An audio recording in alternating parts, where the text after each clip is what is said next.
Hey everybody, welcome back to the next episode of Dialing In for our Amplitube 5 software. Today I am taking a look at the Mesa Dual Rectifier solo head that we have as part of Amplitube 5 as an add-on or as part of Amplitube 5 Max. And we're going to take a look at how we can maybe get this sounding really cool. Now, this one preset I'm going to have today is going to be available for free on my website. The link will be below in the description.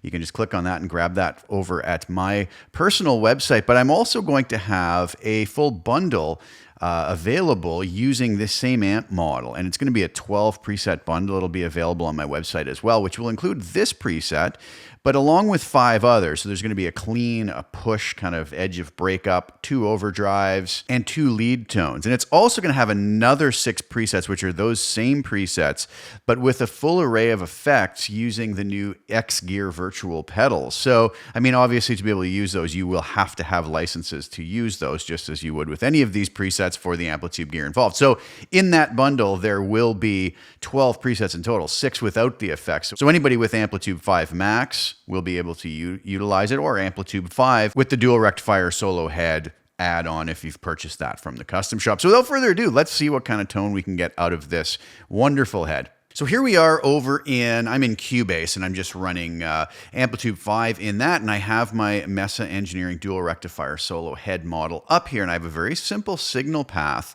that we're going to run through. So starting with the amp, I'm going to do an overdrive tone for this. So this is going to be the OD2 tone out of the bigger Rectifier Ultimate bundle that I have up there. So I am on channel 2, and I'm on the vintage mode, and I have the gain cranked all the way up to 10, masters on 4.1, presence is on 8.5, bass on 3, mids on 4.8, and treble on 7.3. So that's where we ended up on the amp itself. Now over to our cab room here, I chose to go, and as I oftentimes do, with mic 1 being a Ribbon 121, which is a model of a Royer R121 microphone, and a Dynamic 441.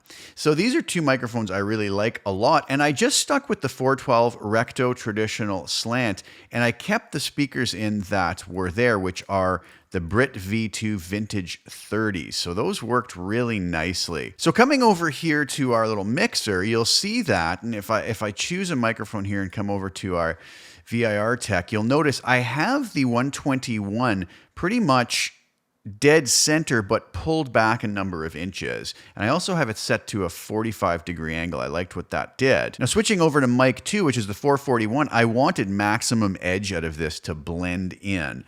So I put it right up on the cone, almost dead center. Now I also put that at a 45-degree angle. And you'll notice the volume balances here. I have minus 3.8 on the 121, and I have minus 10.9 on the 441. Now for the room mics, I selected the condenser 87, and I kind of just left them where they were. So if we come over here, and I'll mute out the room and I'll mute out the 441 so we can hear just what this R121 sounds like. And it would be like this.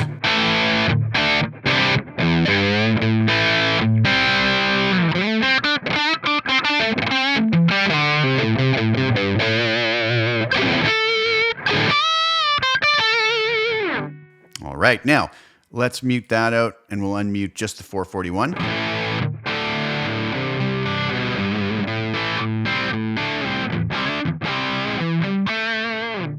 Now when I blend those 2 together,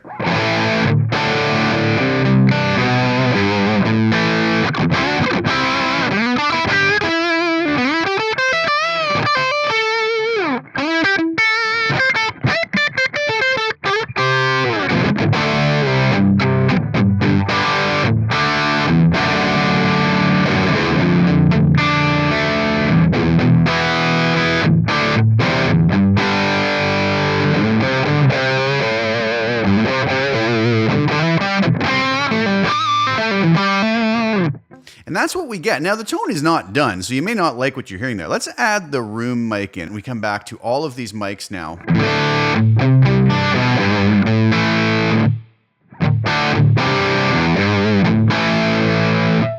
All All right, so that's the core of the tone. But what I always do is I come over to what I like to refer to as my little mastering section at the end. And I have two pieces of rack gear that I like to add in almost all the time. Sometimes the compressor becomes more of an 1176 style compressor, but for some I just like to use the LA2A, which is the white 2A, which I have here, and always some sort of a Neve style EQ to go along with it. So I'm going to turn these on and activate them, but I'm going to turn off the EQ for now. What I go for on the compressor is, like I've said before in other videos, is I go for kind of just like a glue at the end, a mastering, how a mastering engineer might approach things. So just watch what happens with the gain reduction meter up here.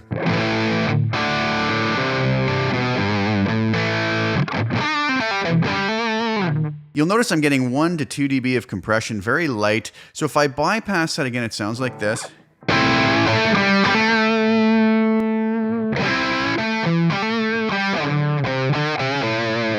You'll notice the output level actually dropped as well. I was controlling the output. One thing you can do, this is the last thing in my signal chain. So one thing I can control is the final output without affecting anything else from here, much like I could do with my master volume as well. So I am getting a little bit of a output drop here, but just listen to the squish that it adds to the tone.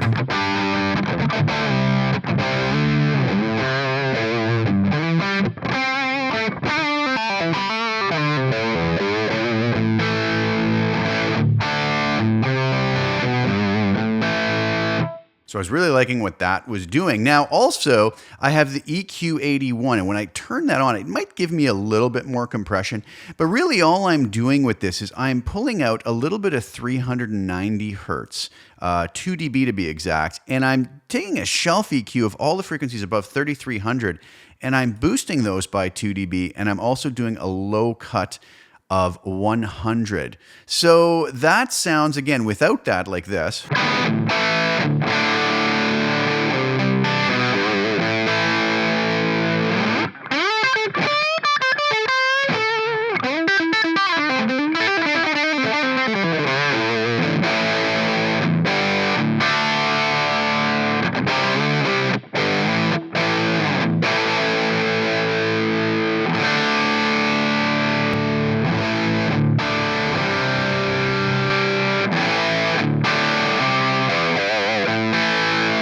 So if I take that whole mastering section out, we have this. You'll notice it's big and bottom heavy, tubby, a little bit of mud in there. You know, it might sound fine at first, but then when you get it into a recording and listen to it, you kind of maybe find that it's not going to sit well in a mix, not cut and be a little bit too boomy, maybe take too much space up around where the bass guitar is. And that's why I bring this 100 hertz cut in here. So again, with this off, with it on,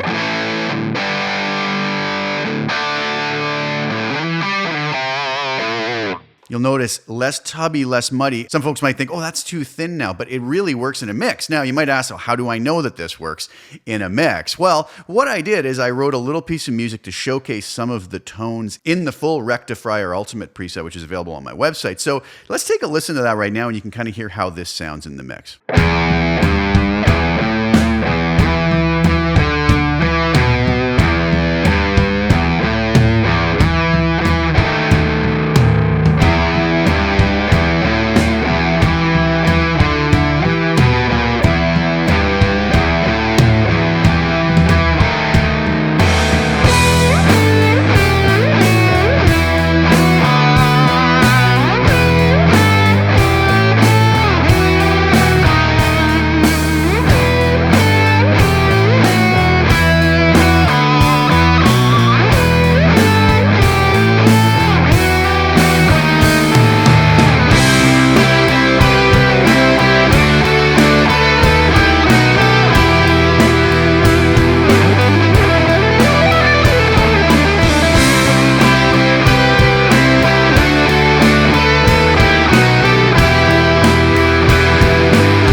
All right, what did you guys think of that? I hope you enjoyed it. A silly little piece of music I wrote pretty quickly, just to kind of showcase these tones. I throw those little demos together pretty fast. I was using Superior Drummer 3 and another product from TuneTrack, which is amazing, Easy Bass, to do that. And then I just layered the guitars using presets solely from this Rectifier Ultimate preset that I have available up on my website now. So you guys can go over to my website, grab this one for free. It's a download there. You can just get that. I'll have a link to that below, and I'll also have a link to the bigger bundle if you're so inclined to try that out. It's up there now, and I hope you guys enjoyed that. This is a really great amp model and a really great piece of software. Hats off to the folks over at ikmultimedia for doing such a fine job on this.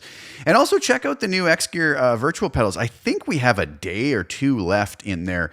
Is it 24 for one crazy group buy deal? If you're watching this after October 31st, I believe is the date on 2021. If you're into November, you're too late for it, but it's a great deal and a great buy. Go check that out on the IK Multimedia site as well.